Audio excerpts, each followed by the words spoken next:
really, like, it was so dense that I just took some quotes out, and I was going to go over the quotes in each part and then have a review after, because I think that's basically the easiest way to do it. Because she kind of, covers like the entire book in this, and then and then hammers down the main points, and I think they're really important to know. But should we give a couple minutes, or do you think we should go ahead and get started? I think Tamara told me she had a school meeting for her kids, so she's not coming. I think we can probably start.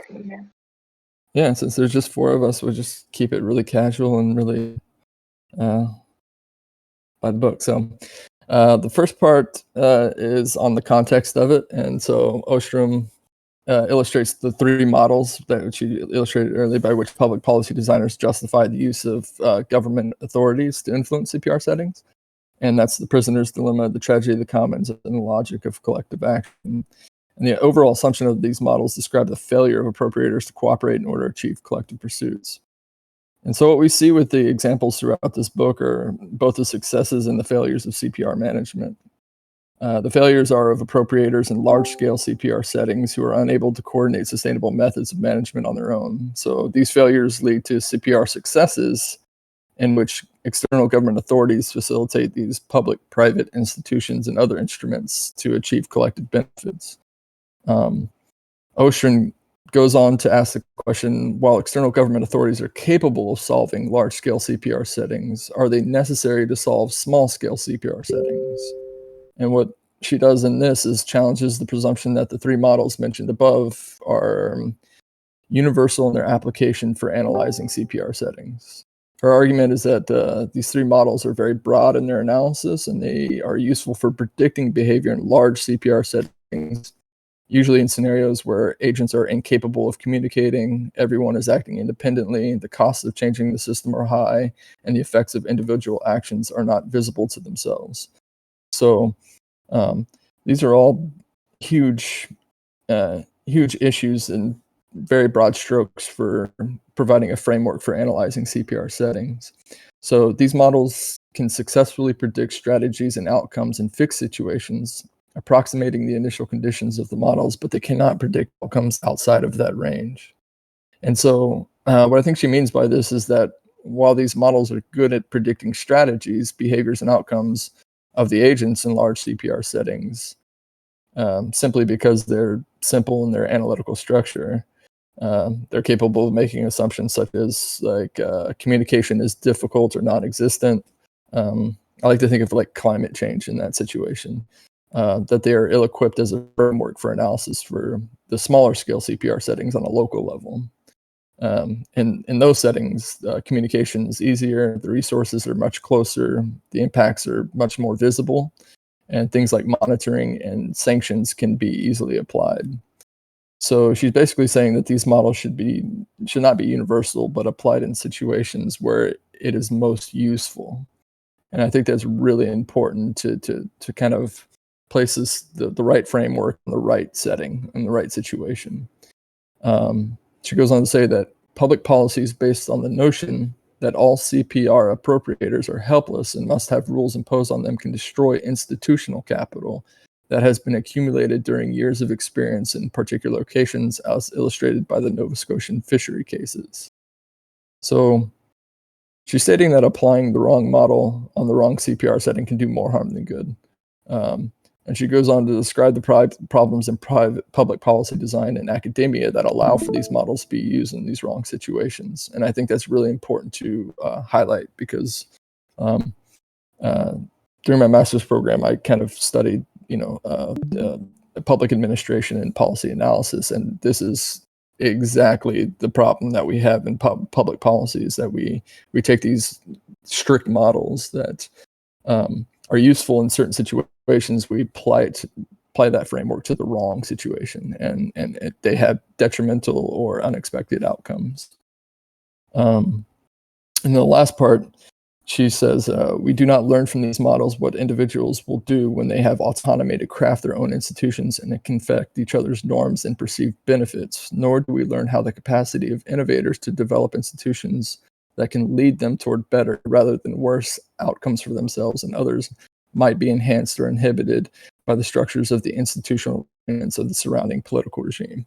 I think this kind of hammers home like why we're all participating in this.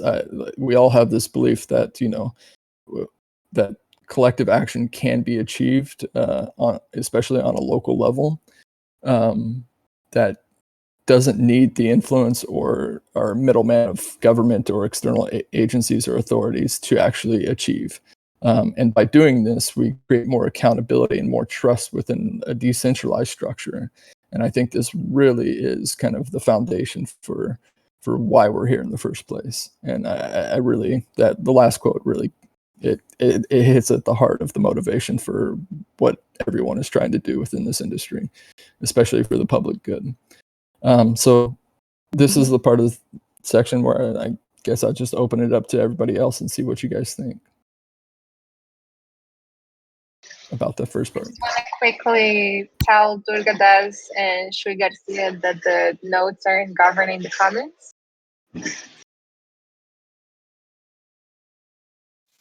I'm sorry, Livia, what was that?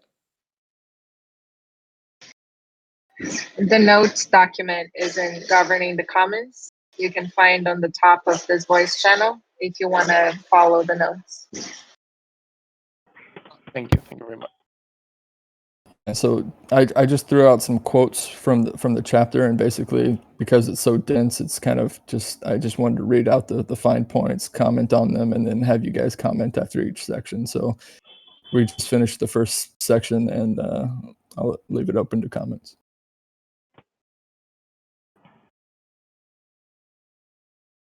Yes, I loved this section of chapter number 6, and I totally agree that models shouldn't always give the same response, and that models should be open to the application of different situations. And I also would like to say that for me, I loved this paragraph in page 186, where she says that I will, if you will, is credible when there is monitoring, because each person knows that unprovoked deviations are likely to be discovered. So I think that this idea of I will, if you will, is a very important idea for the CPRs, because it embodies trust, and it embodies also the conflict management, because if all the rules are applied to everyone for the same, it means that I can trust that something will happen to you if you break the rules, and also that I will behave as you will behave according to the rules if those rules benefit one and another. And I also like what she talked about strategic behavior, opposing from straightforward behavior. And I think that we should, that is also really important to have people behaving strategically for the Commonwealth, and not straightforward for their own personal good.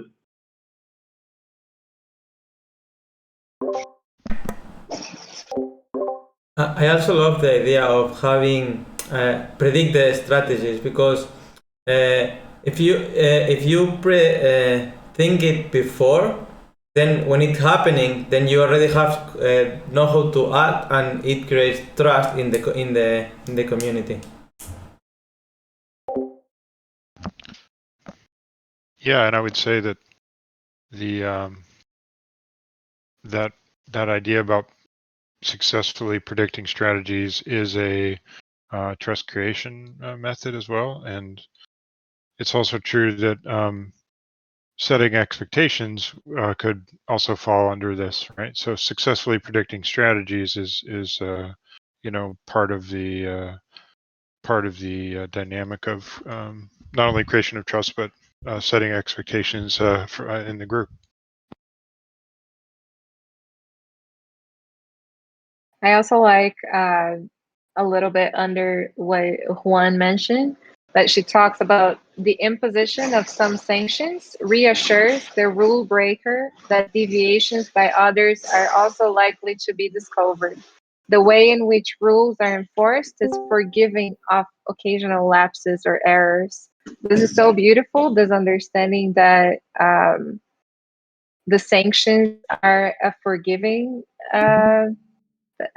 framework, because you understand that if you, like, for some reason go a little bit out of the rules, it's what gives the flexibility of the system. Like, maybe I can't comply to this rule at this moment, but I know that the sanction for this will be just a small sanction that I can go through, and this will be my forgiveness to the community.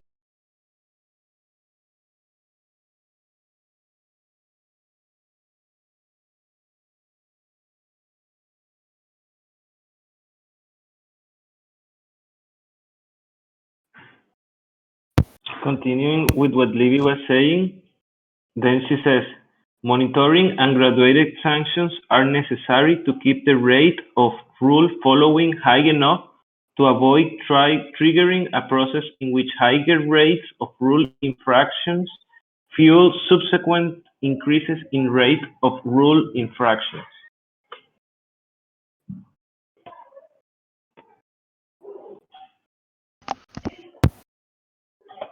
Yeah, and then that's it is very beautifully written in terms of how to understand this kind of especially mutual monitoring and how we treat it, and giving people the discretion to for a commons, the agents within a commons, to use their discretion to understand the situational context of people who violate the rules of the system. And I think that's really, really important.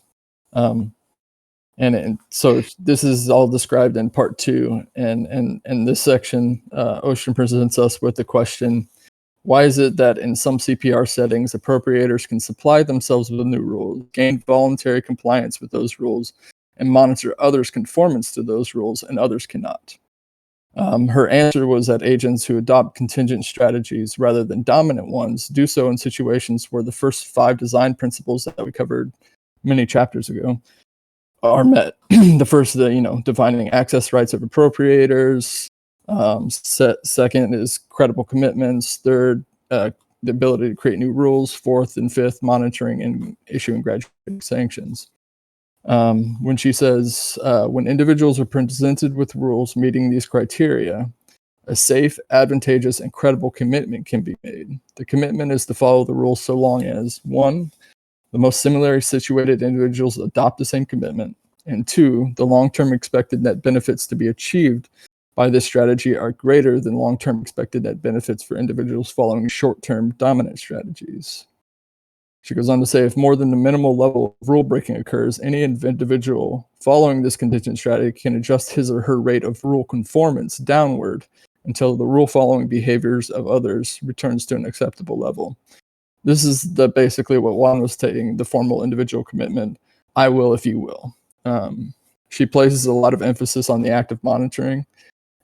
If an individual knows that if they deviate from the contingent strategy, their act will be discovered, and that discovery will lead to an increased rate of others also breaking the rules, leading to the detriment of the individual and the commons. So, I will if you will, but also I won't if you don't. So it also has good flexibility and use of discretion built within. She goes on to say that because sanctions are graduated, individuals who commit themselves to a contingent strategy also know that if an emergency were to occur in the following the rules would be disastrous, and occasional deviation would be subjected to only a small fine or other punishment, which is what Olivia was talking about, meaning, if it's an emergency, we understand and we can work with you. And maintaining that discretion within a community, I think, is really, really important. She goes on to say the way in which rules are enforced is forgiving of occasional lapses or errors and allows appropriators to avoid the high costs that can result from rigid application of uniform rules in a changing and uncertain environment. So making sure that we maintain the power of discretion within small-scale CPR settings is important, and that monitoring is being done by all, and that all sanctions are issued by those dependent upon appropriators. She goes on to say, making a contingent rule following commitment requires that individuals obtain information about the rates of rule conformance adopted by others. To me, this is extremely important, and one of the ways she suggests this can be accomplished is by those individuals seeking information to serve as monitors within the system. So, appropriators occasionally serving as monitors as well, and creating that kind of mutual monitoring system. She also says that adding the capacity to use graduated sanctions initially for their informational value and eventually for their deterrence value, one can begin to understand how a complex configuration of rules used by strategic individuals helps to solve both the problems of commitment and the problems of mutual monitoring. Ostrom goes on to state that while these design principles are a good framework for analyzing local CPR settings, they still don't explain why some CPR settings succeed and others fail at establishing these design principles. The dominant methods of evaluating successes and failures are usually evaluated with variables that she defines, and they are the total number of decision makers, the number of participants minimally necessary to achieve the collective benefit, the discount rate in use, similarities of interest, and the presence of participants with substantial leadership or other assets. She gives examples where these variables do support determination of success and failures. One of them was in Alanya, where a relatively small number of fishers, 100 of them, who planned to live and fish in Alanya for many years, which means there's a low discount rate, and who had a very similar interest. They all use the same technology, were able to organize and devise new rules, even though no one had substantial assets. In contrast, in Bodrum and the Bay of Izmir, a large number of fishers, 400 and 1,700, some of whom lived locally and some of whom came from some distance to fish there, so they had disparate discount rates, and who had dissimilar interests, many different types of technologies in use, and 4 to 6 subgroups in each, were not able to organize and devise rules, even though some of them had substantial assets. While these variables are really good at describing these successes and these failures, there are some anomalies that exist, and that she explains with the groundwater basins, where the disparity of interest was substantial and discount rates were really high, but they ended up working out. She asked a question: what policy implications should one draw, for example, from knowing that the size of a group increases the difficulty of organizing collective action? Should one simply presume that small groups will take care of themselves, and that external authorities will have to govern and manage CPRs used by larger groups? The anomalous cases illustrate that this is an inappropriate implication. She does take a larger approach to this, and she says that the design principle number 8, if everybody remembers, was the nested basins, the nested systems, and that allows for layering. And so she gives the Raymond, West, and Central basins, the basins in California, as a good example. Association that enabled producers to obtain and disseminate accurate information about the condition of the water resource. From there, several further enterprises were established, each built on the substructure. I think this is probably 2 of the most profound revelations that Ostrom really hammers into us. One is that the small group is the unit of transformation. And 2, by implementing these design principles on a small scale will allow for sustainable structures to be built on top of it. So I'm actually going to stop there and just see what everybody has to say about it.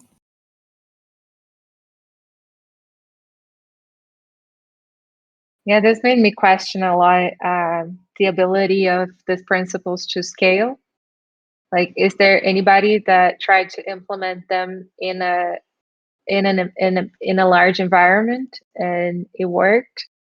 I'll look into it, but I got curious about how how, when it scales, how, what changes, what are the things that have to be adapted.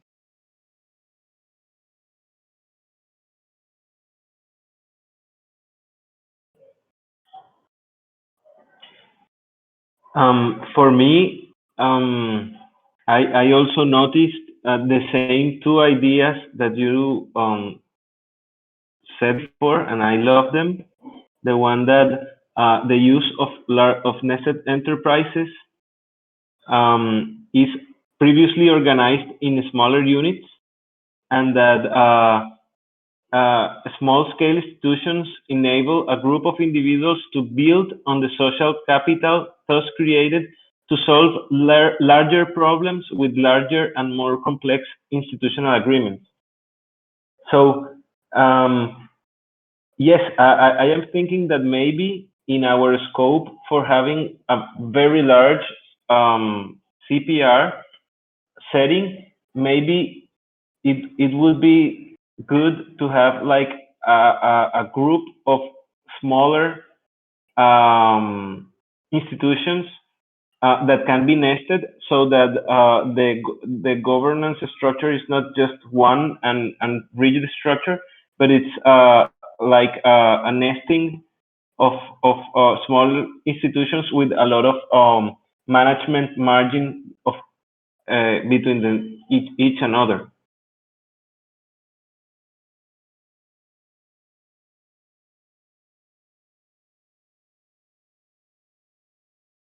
Other thing that I loved is that she said that CPR institutions were rendered frail when national authorities refused to recognize their existence. So it all also like moves in this political world where for the CPRs to be successful, we need also to have a political environment that is favorable for this. So it's difficult, and it's also a thing that we are sometimes very scared of change, and sometimes we keep to the institutions that we have, and we are sometimes scared of changing things. And I guess that what she's going to also continue talking in the third part of this half of the chapter is this framework for analyzing institutional choice that I really connect with some of the theories that I have read around conflict management, and around seeing the benefits and looking for the benefits of alternative rules, and also like looking for the pros and for the cons of each like change possibility, so that we can like take the decision for what would be the best for ourselves. I mean, that is very related to the conflict management process, because it's the same. It's to observate. It is to take what are the good things of changing a status quo rule. What are the bad things, and then like pondering them, and openly seeing how what is the result of this institutional change, or of this initiative to change initial state of the thing.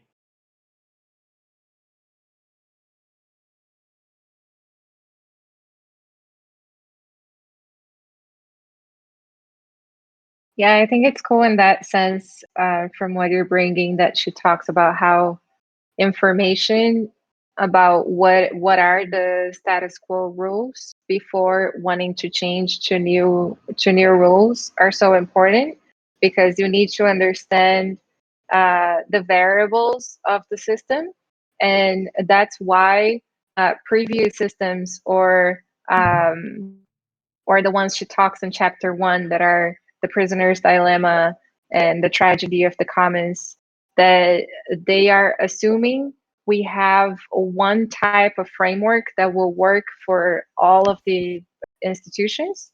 And their main mistake is that they have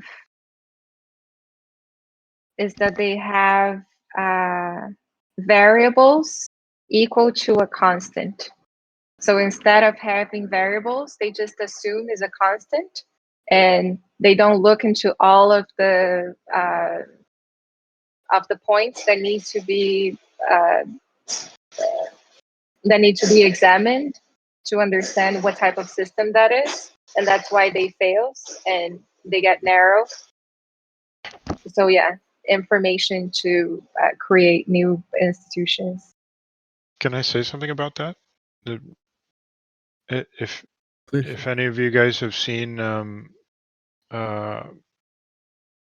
there's a guy who wrote a book called The Science Delusion. His name is Rupert Sheldrake. He has a TED Talk in which he actually discusses this precise problem within science.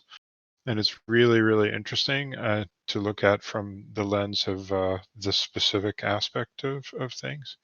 I would also say that this sort of category error that you're describing, where you take a variable and assume it's a constant, is also one of the sort of features of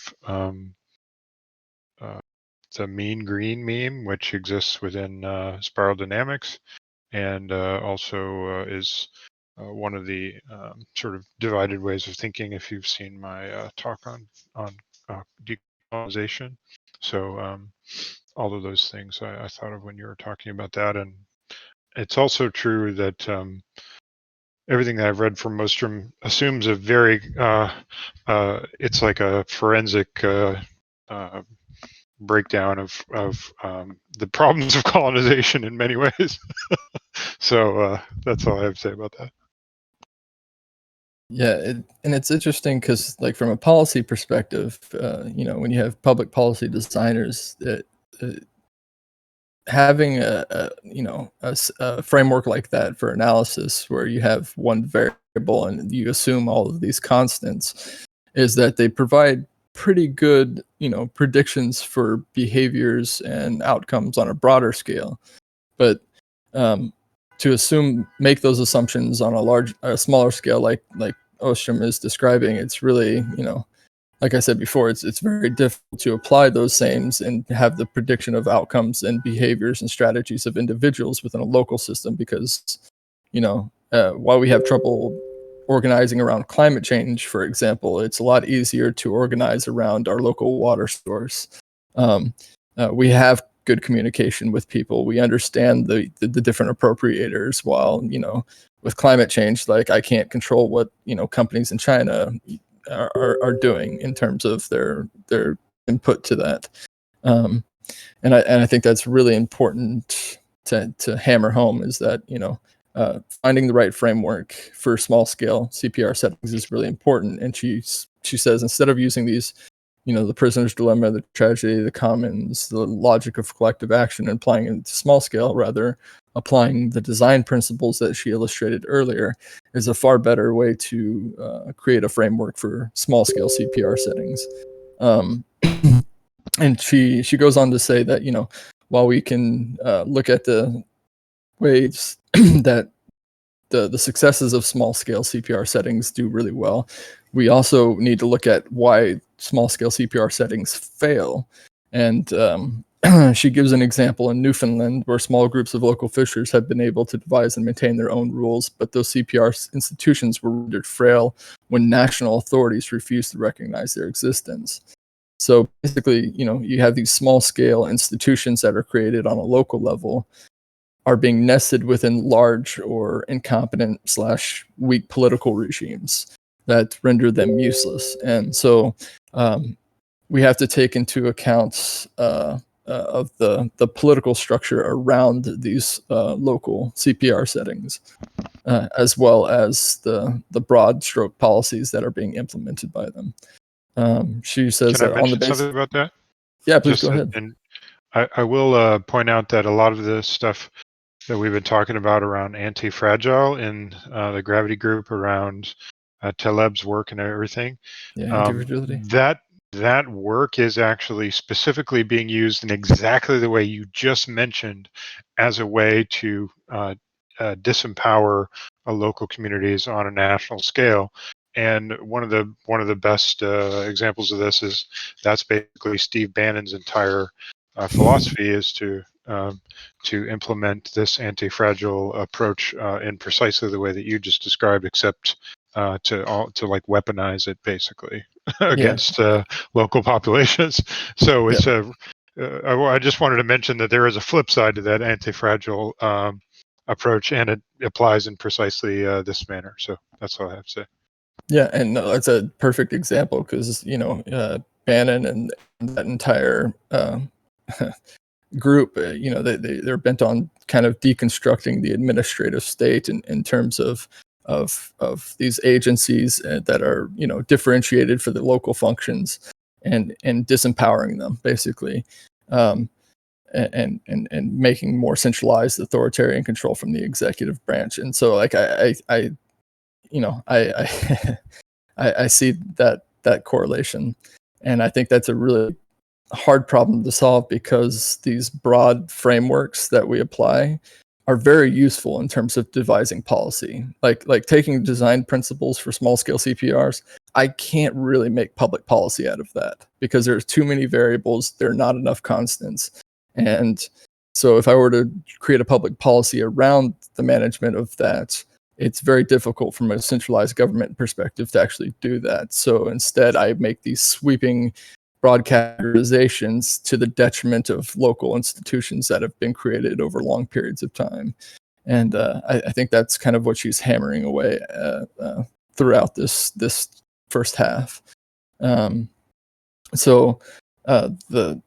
the second problem that she talks about. A third problem with the current theories relates to the way that information and transaction costs are assumed away. She says that current theories do not take into account, one, the need to reflect the incremental self-transforming nature of institutional change, two, the importance of the characteristics of external political regimes and an analysis of how internal variables affect levels of collective provision of rules, and three, the need to include information and transaction costs. So consequently, instead of building a specific model of institutional supply, she wants to develop a framework to summarize lessons to be learned from examining successful and unsuccessful efforts by CPR appropriators to change their institutions. So that leads into part 3, the last part of here. And so background, she goes into chapter 2 definitions of collective choice rules, which are collective choice rules indirectly affect operational choices. So the ins and outs of how a CPR should be managed. So individuals on a local level say, we're going to make collective choice rules about how this CPR is managed. And then she compares that with constitutional choice rules, which determine who is eligible for what specific rules are used in crafting the set of collective choice rules that in turn affect the set of operational rules. So basically, constitutional rules are rules about rules, and then the collective choice rules are rules about the operations of the CPR. She combines these two types of rules, constitutional choice and collective choice, and she describes them as institutional choice rules.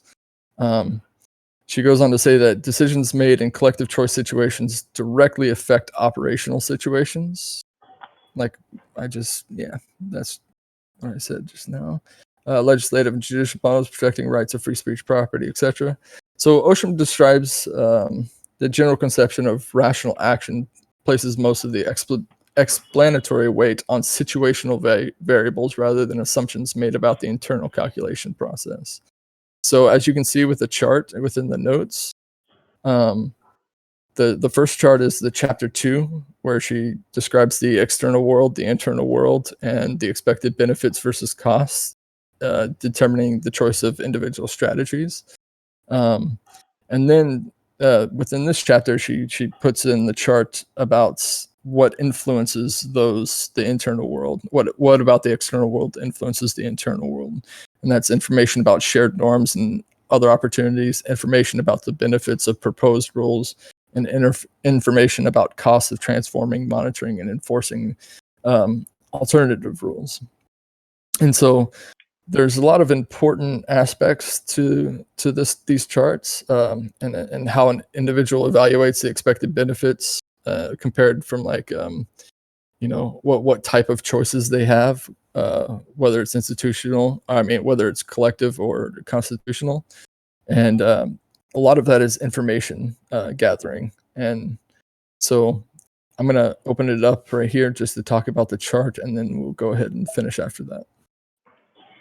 I want to say that in the commons, in the communications working group, we had like this story building exercise, and for me, it was so clear that the role of the TEC is to make information on the expected benefits and expected costs, so that the decision taking process of the TE field is more informed on what are the best parameters, the best features for their decision taking and for their rules. So I feel like here the TEC is like this actor that takes the internal and external world and try to see some of the benefits and some of the costs of the TE field to support the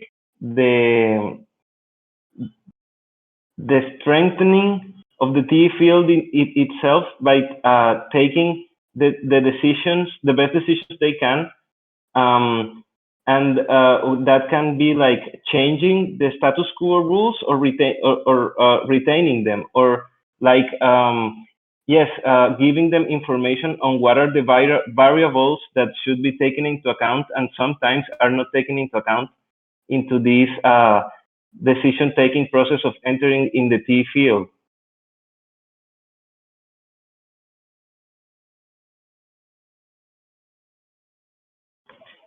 Yeah, because if people is not so much informed on the expected benefits and on the expected costs, then maybe can take a wrong decision, or maybe they can make an innocent mistake. But if they are very informed, we are supporting this robustness in the support of change of the status quo rules, and how to do it in the best way, and what works and what doesn't. I feel that is something that I reflect on the work that we did with Jess and right now in this session.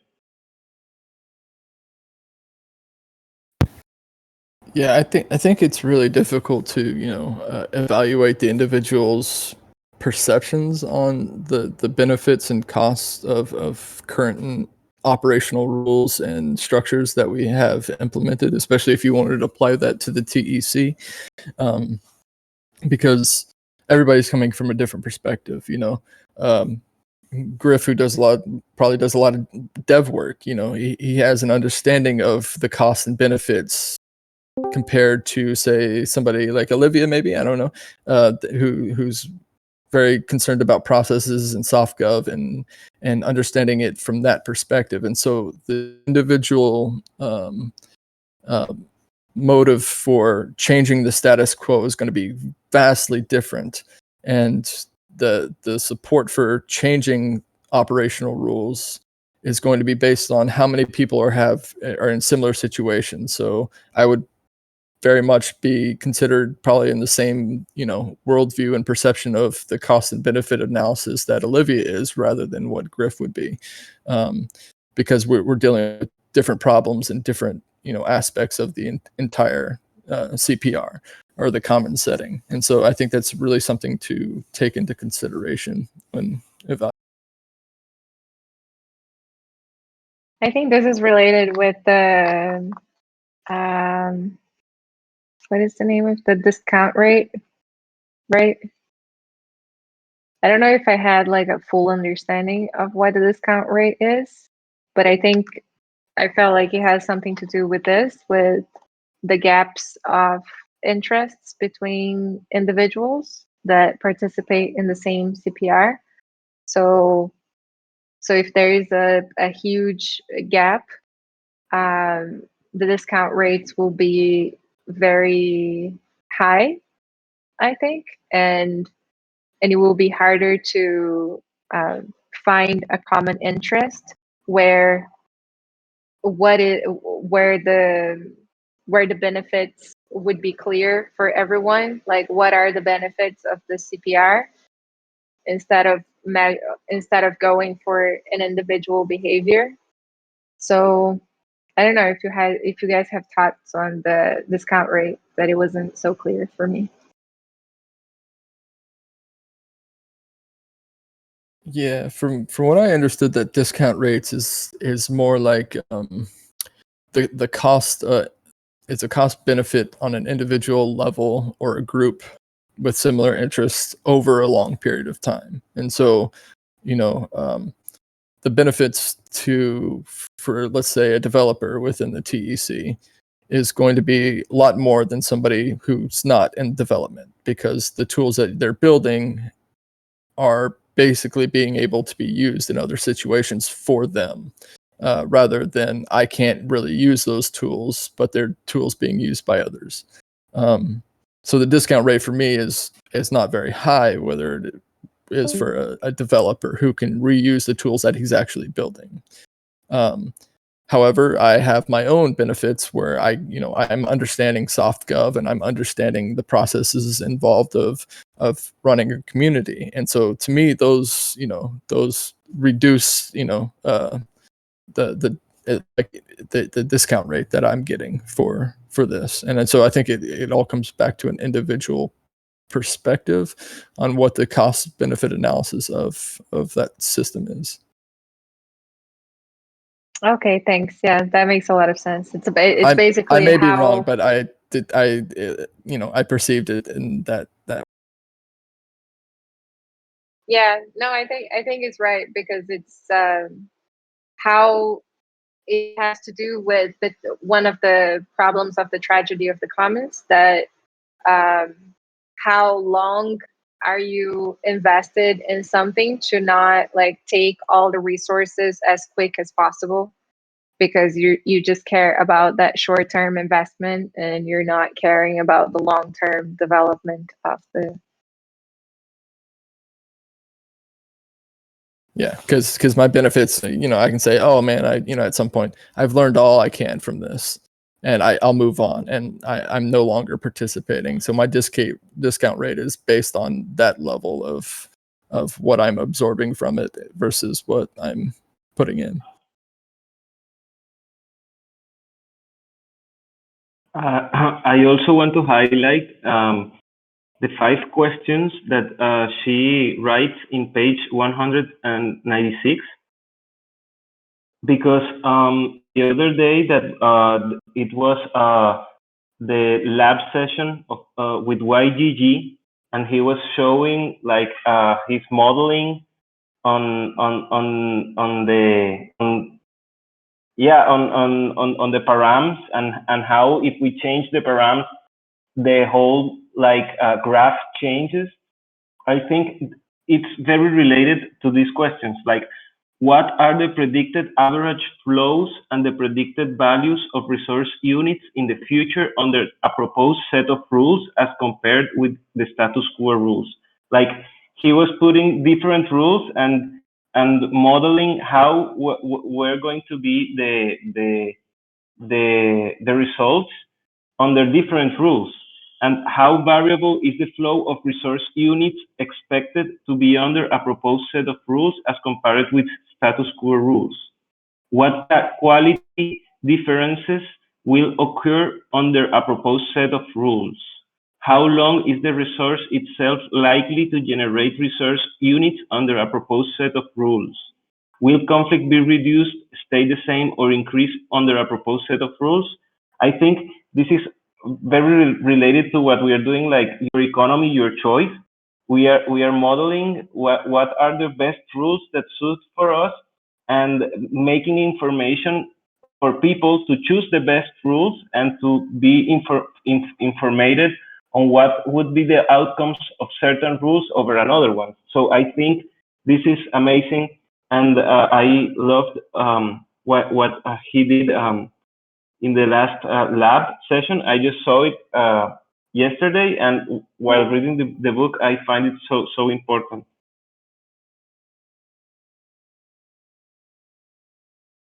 Yeah, I think that yeah, I think it's something to add from that too, because we're looking at cost benefit analysis basically, and the one thing that Ostrom keeps reminding us of is that external actors, they can model everything they want, and a lot of those models can be used for good and inform a lot of people that are participating within the commons, but understanding the behaviors and the strategies taken on by individuals such as you or me, they're different because we actually are performing the labor that goes into them. And so we have a kind of this intrinsic understanding of what those costs actually are versus some kind of binary representation of those costs.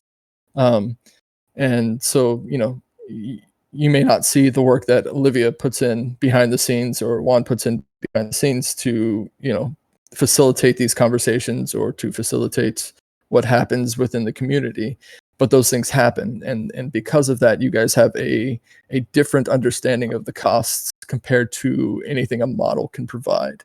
And those, qualitative aspects should be considered when determining, collective choice decisions and institutional choice decisions by individuals and their efforts to change the system as a whole.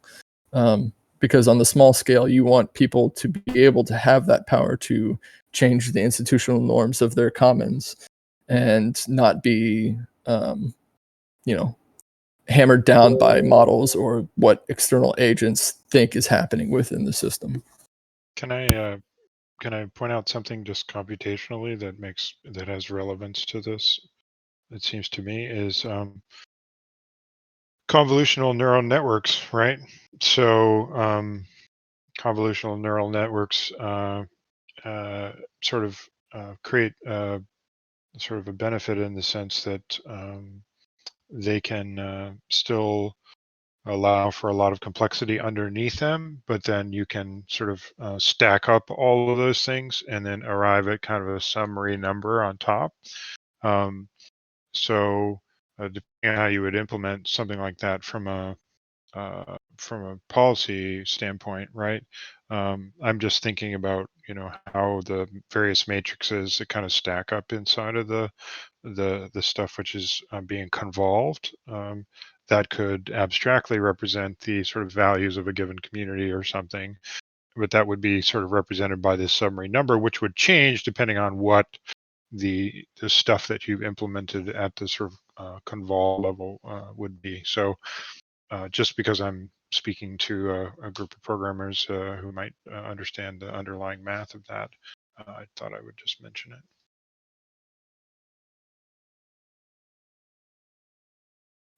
Yeah, there's something really cool too to what sorry, someone else wanted to talk? To what Nate brought, that she talks about how it's not an individual that will change a rule, that the strategies available to an individual are to support rather than to choose, because no single individual makes institutional choices in order to no single individual makes institutional choices in other than totally monocratic systems. So as we are in a non-hierarchical or in a distributed system, there's no choosing as an individual, but just supporting. And whether or not a change in rules will be accomplished will depend on the level of support for the change and the aggregation rule used in the institutional choice situation. So this level of support comes as a matrix of like how, and I think this is the attention, and there's a lot to do with like all of the actions that we have in a large group and how much attention they need. And I think it's this level of support that it's really cool to have this clear and like stated that individuals don't make choices.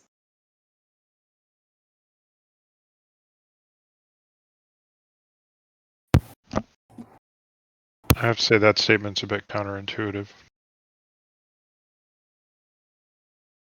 Elaborate.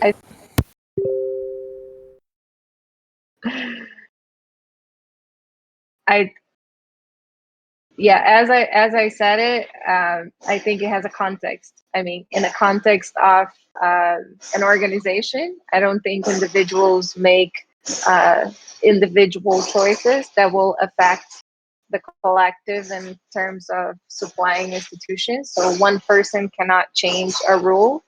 It needs to be supported. But how do you want to elaborate on what?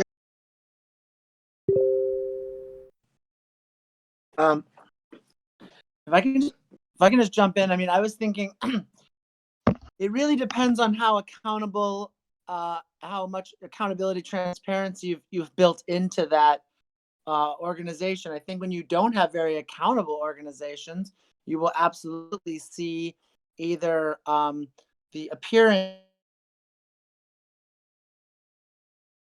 one or a very few individuals, or even just one individual potentially. So, and I think when you're looking at building it, well, one is the transparency aspects involved, looking at the power dynamics, but then also, how do you strengthen the accountability that the actions are representing the interest of the organization and not the self-interest of one or a few sort of proportionally non-representative group of people that might be also driven by self-interest.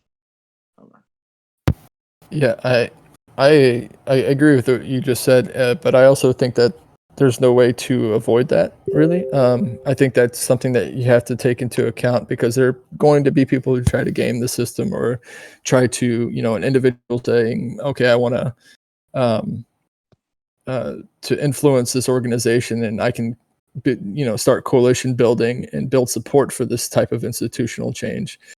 But when something like that happens, other people will react, and there will be this type of equilibrium established around what should happen. And so I think what Olivia said was, that you have to have that coalition building, you have to have that support building structure embedded within the organization itself, and allow individuals to fight for whatever causes that they have. And I think that it comes back to building the small transformational unit, which is the small group. Is that when we build these structures within an organization, I think we have to get it right at the beginning, and that way you can have these nested enterprises built on top. And so if you don't have a good structure when you start with a small group of people, such as the TEC right now, what we're trying to accomplish is to build these structures in a way that is sustainable over long periods of time, and so that nested enterprises can be built on top of it. If the structure that is being built right now is flawed in any way, those flaws will come out as the organization grows, and you will see people trying to game it and try to coalition build to change the institution from not a public benefit perspective. I just think that's really important to consider. Yeah, I guess I would just say, I mean, how prescriptive you want to be in the design of perfection, because you can take sort of a legal perspective of building a good or a framework that is flexible enough that it can grow positively, but isn't overly prescribing exactly the rules to be fixed, eternity. It's a little bit like how you can have in constitutional legal interpretation, the strict constructionists versus, slightly more different legal theories that might take into account more, how the world has evolved, and looking and interpreting even those foundational documents. Yeah, I find that really interesting because I think the Constitution is a very good analog for this, because you have, the situation we have now is this kind of, strict text, and we're able to interpret that strict text in any way we want. And we can fight over that interpretation all we want, or we could have it the other way, where we could change the Constitution constantly, but our adherence to that text will be permanent. And so it's kind of this choice of how you want to approach it. And yeah, I think that's really difficult, because right now we have, for example, the U.S. Constitution is very strict text. It's very hard to change it, but our interpretations we're always constantly battling over. If it were the other way around, we'd have strict laws that say this, but we'd always be fighting over what the Constitution says.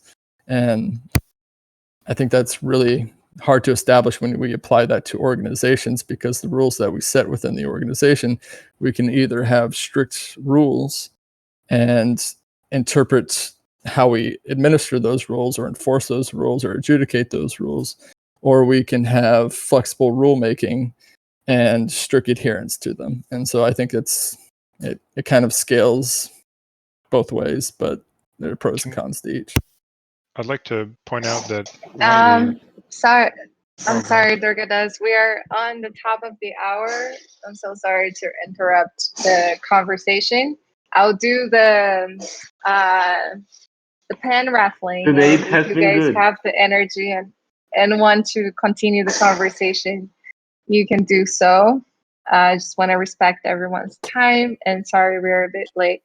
So, decentralized SDG, welcome. We do a raffling of 1,000 pen, so you're lucky to be in the raffle now. And I'll give you guys numbers and raffle really quick. So Juan is number 1, decentralized number 2, Durgadas number 3, Zaptimus 4, Nate 5, Griff 6, Livia 7.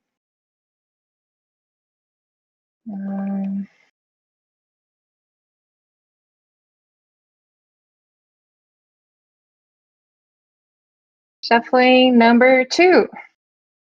Who was number 2? Oh, cool. I Is that think. me? Woo! Oh yeah, that was you. Oh, cool. Welcome. Thank you. So you can. Hello. So you can message me and send me your ETH address, and then I'll send you the pen. Okay, great, cool. I'm really glad I got to join this. I was a little late, but I was looking forward to it ever since Dow Rush Week. So glad to join. Hope to make some. Oh, nice. Yeah, thanks for joining me. Awesome. Yeah. Also, Durgadas, I'm very interested in what you had to say. Oh yeah, I was just going to point out that one of the things that you talk about, you were just talking about, is related to conceptual framework that's used in Indian philosophy. So, for example, the Vedas are considered what's called pramana, which is basically reliable testimony. So it's never questioned that the Vedas exist. However, over the last 5,000 years or so, the evolution of Indian philosophy has taken 6 different forms, which are called the Six Darshanas. Those 6 Darshanas are actually the 6 different ways in which the reliable testimony is interpreted. So it's actually a really interesting thing that you bring up about the Constitution, which is hard text. In many ways, Vedas are not hard text. They're the literal mutterings of people in ecstatic states of transcendent understanding. But at the same time, they are considered reliable testimony because they were relevant enough to the students of those people at the time for them to literally repeat them for thousands of years up until the point. But it is a really interesting cultural thing to understand that this is actually a really common thing that's been happening in oral traditions and everywhere else with not only law, but also governance and it is actually extremely relevant in many ways. The construction of mythology is as a way of explaining complex topics in a very easy to understand way, according to the to the understanding and maturity and knowledge of the individual. And that's what a mythology actually is. It actually has this sort of construct on it, and then it's like the elephant that's being looked at by the blind men.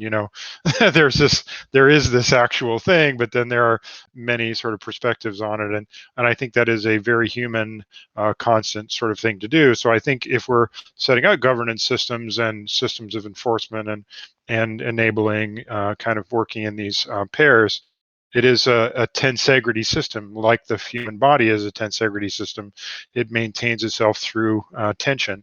So there's always this sort of duality which exists underneath it, the existing structure, and then our interpretation of it, our work against gravity. If you're using the physical model, you could represent this in many different sort of ways, but I think it is an inherently human thing to live in tensegrity systems, and I think it's good to think about Ostrom's principles in terms of a description of tensegrity systems, which can be revealed throughout human thinking for many thousands of years. So that was all I was going to say. Cool. Nice, thank you, man. It's always good to find different analogies for it that are different uses of that same concept over and over again. Yeah, well, that's my thing. Is I'm the great contextualizer. That's my primary interest in life, is contextualizing things. So patterns, baby. Yeah, and how do the patterns dissolve into larger aspects? That's no doubt. And from my understanding, we have one last half of this thing. Man, is there another? Yeah, we got to the end of the book. Oh. I'm sorry. I'm so sorry. I didn't know what the book club was. I would have been here all the time, but I had no idea. When you said the book club, I didn't know what book we were talking about. So I feel bad that I missed all of it. Gee whiz. I'm happy you came today. It's always so great to listen to you, Durgadas. Oh, thank you. So we have just a half of a chapter left, and we do a rotating facilitation. So every week, someone takes a chapter to facilitate. And thanks so much, Nate, for doing it today. And we have the last chance. Does anyone wants to pick that? It's the second half of chapter 6.